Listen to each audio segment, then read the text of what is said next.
Tonight at 5:30, weekend violence at two Indianapolis malls sent shoppers running for cover. Police arrested several teens in connection with the incidents, but why are they happening? One of those fights happened Saturday night at Circle Center Mall. That's where RTV6 reporter Chris Prophet joins us live now. Chris?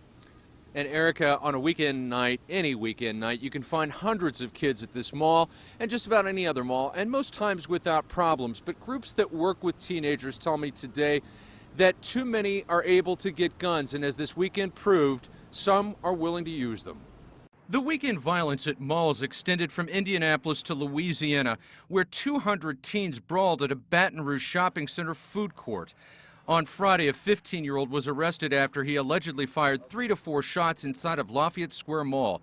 No one was hurt. Then on Saturday, 4 people, including 3 teens, were arrested for a melee after they were escorted out of Circle Center Mall. I don't know what's happening and why these kids are out.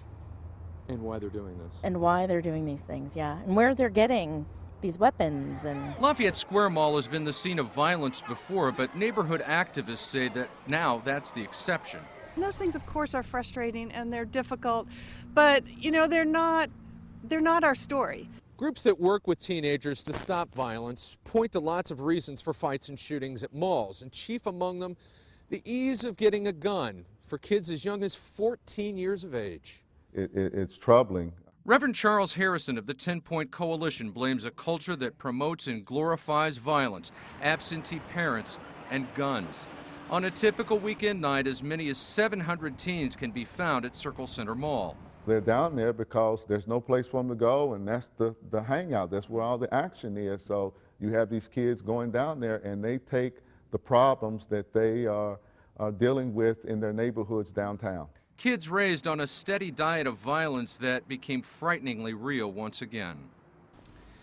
And Reverend Harrison says he's been in discussions with the city to try and open up safe havens, places where these kids can go and stay in someplace safe and hang out. Erica? Chris, the woman who commented in your story there had a good question. Where are these kids getting these guns? You know, Reverend Harrison and other groups are worried about that because that's what scares them the most. They say that right now it's much easier any day of the week for kids to find a gun on the street and buy one than to buy drugs. That is very disturbing. Thank you so much. Chris Prophet reporting live downtown.